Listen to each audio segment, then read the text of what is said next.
Unang tanong, ano po ang trabaho nyo at responsibilidad sa trabaho na to? Actually, ang trabaho ko talaga dito ngayon, more on monitoring na. Pero before kasi, ako talaga yung gumagawa ng lahat ng bagay dito. Ngayon, nagkaroon na tayo ng mga empleyado, may mga employees na tayo. So, ginaguide na lang natin sila na hindi sila magkamali dun sa mga ginagawa nila. Okay po. Next question po. Ano po yung edukasyon na training na kailangan nyo para sa trabaho na to? Actually, wala namang kailangan na edukasyon or training skills eh. Ang sa pagtatayo kasi ng isang negosyo, kailangan kasi una, passion mo. Ibig sabihin, mahal mo yung ginagawa mo. Darating kasi sa point na ang negosyo mo magda-down, mawawalan ka ng pag-asa, mga panghinaan ka ng loob. Pero dahil dun sa pagmamahal mo, ma-overcome niya lahat ng bagay na yun. At syempre, sipag, tiyaga, tsaka dedikasyon dun sa ginagawa mo. Kasi ang printing business kasi, hindi kasi siya basta-basta na sa umpisa lang. It's a continuous learning process dahil sa dami ng bagong teknolohiya na lumalabas. Dati, from silk screen to sublimation to pigment, tapos ngayon meron pang binatawag na direct to film.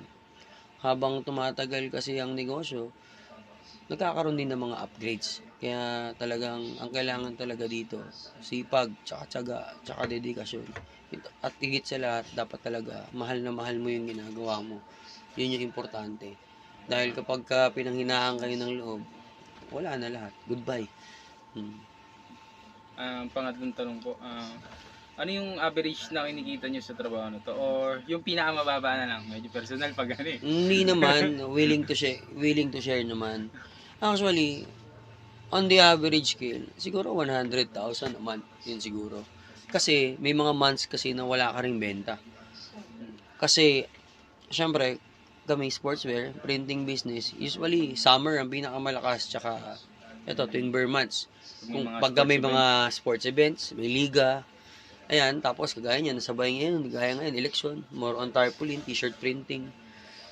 So, ganun, hindi mo, walang fix eh. Walang fix na salary, walang fix na ano. Talagang, everyday parang gumagambol ka kung may darating o wala.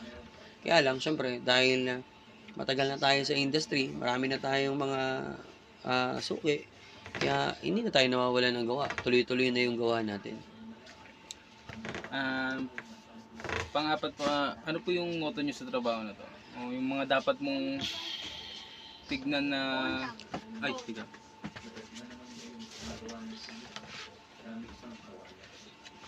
Sige po, ulitin mo po. Ano po yung mga dapat mong panghambahan sa trabaho na to? O mga dapat mong tignan na dapat pagkabalan sa trabaho na to? Dapat pagkaabalahan, yung, actually, yun naman, yun siguro yung maintenance sa mga machines. Halimbawa, yan, yung printer na yan na tumatakbo. Kung mapapansin mo yung tumatakbo na yan, ang tawag dyan, print head. Ang halaga niyan, 150,000. Kapag sumabit yan at di mo nabantayan, wala na, talo ka na. 150,000 na kaagad yan. Kaya ingat na ingat kami dyan sa mga part na yan. Binabantayan talaga namin from time to time yan. Hindi yan pwedeng iniiwan. Kailangan talaga laging may mata. Tapos, pangalawa, syempre, yung quality ng print. Minsan may sumasabit, nagkakaroon ng dumi. Babakat din kasi yan dun sa damit. Pagka sakaling, hindi mo siya na-monitor ng husto. Minsan di rin tatanggap na cost. Oo, tapos minsan naman, sa rubberize naman, minsan yung tulo ng pintura sa damit. Minsan, butas yung screen. Kaya, marami ka pa rin i-monitor at check. Okay po. Panglima po, what places and work environments does the work entail you to be in? O yung environment na dapat sa trabaho na ito? Actually, eco-friendly naman siya eh. Anywhere, kahit saan. As long na may nangangailangan ng print, magpiprint tayo. Okay. Parang may natalunan ka yung sa moto. Hindi natin Hindi, natake. yung kanina. Yung data. Ayun na rin po yun. Yung ma-outlook sa pag-print. Okay. Ang pang-anim na po, ano yung mga opportunities na pwede ka pang umangat sa trabaho na to? Actually, maraming opportunities kapag ka na-meet mo yung mga certain people, mga big clients na tinatawag at maging sa'yo. Yan. Siyempre, magkakaroon ka naman ng panibagong dagdag trabaho.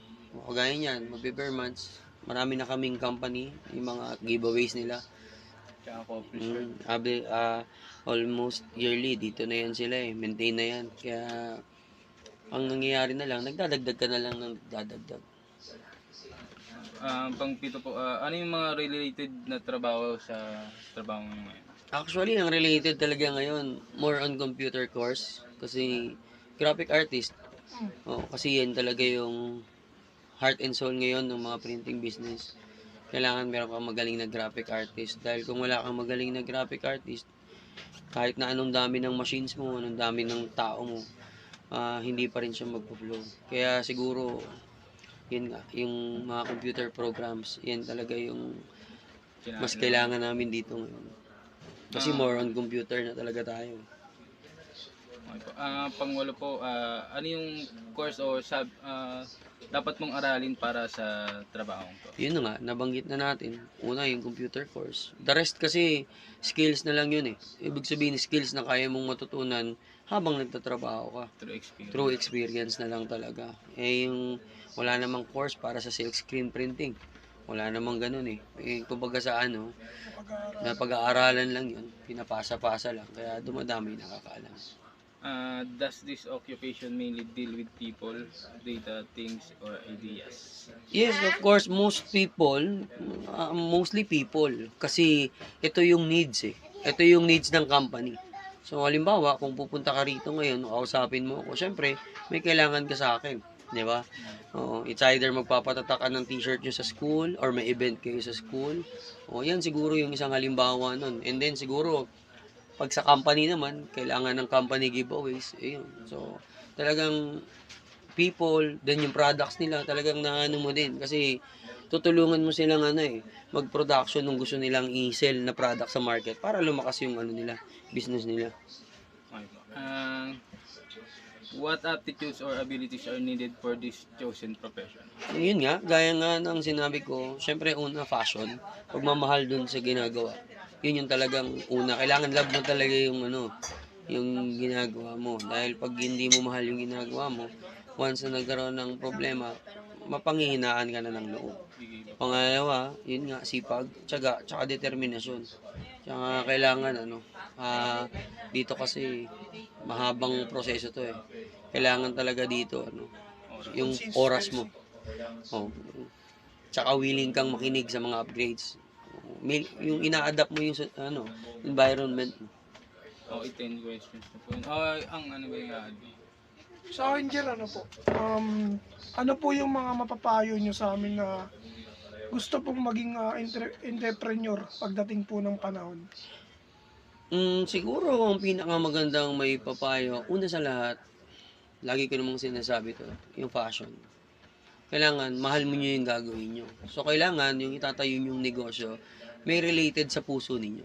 May kalabit dun sa puso ninyo. Kasi, kapag mahal natin yung ginagawa natin, kahit na anong nakaharang sa daanan, kaya natin yan lagpasan. Walang pinagkaiba yan sa mga jowa nyo. Pag napili nyo na yung the one, syempre, talagang gagawin nyo lahat, di ba?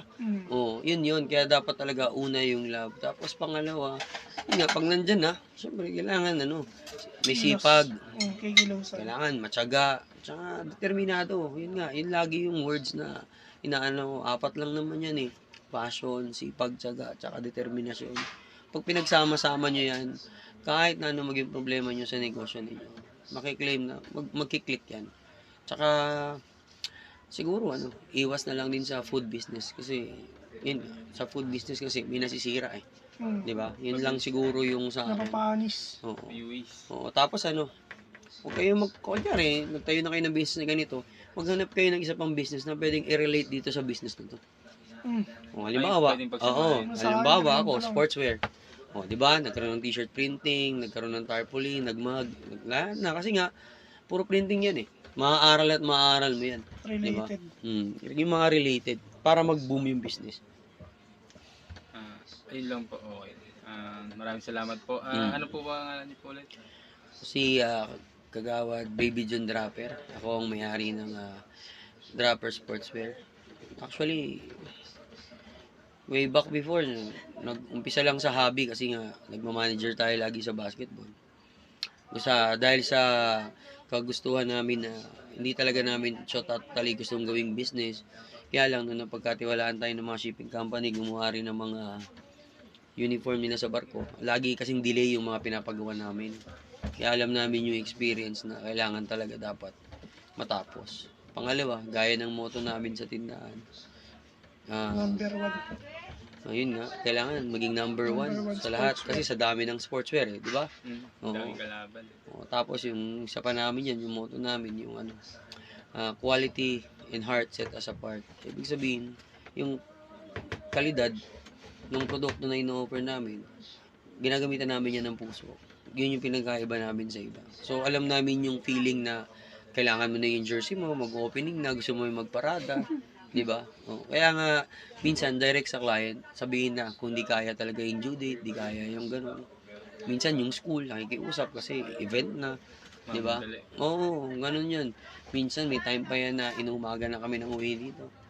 Just to deliver. Ibig sabihin, maka-deliver sa oras ba? Para naman mabigay namin yung pinaka-best namin. Nag-umpisa kami sa screen printing. Nag-upgrade hanggang sa ito. Kung ano yung lahat meron ngayon, nag-umpisa lang to sa panghagod tsaka sa pirasong kahoy. Na dating lang, Cheese. lang talaga. Kasi mahilig nga tayo mag-manage yan. Yun nga. Connection ba? Para hindi, ang sabi ko kasi pag kailangan ng jersey, madali na lang. Sa yun siya, hanggang naging passion, dahil passion ng basketball, alam mo na, turn into business. Kaya ngayon, nandito tayo ngayon. Ito ngayon ang Draper Sportswear. Meron na tayong 2 branch, Caloocan, tsaka Langaray branch. 2 branch na ito. Meron na tayong 40 na employees. Meron tayong 5 graphic artist. Nandun sa branch sa iba, yung iba.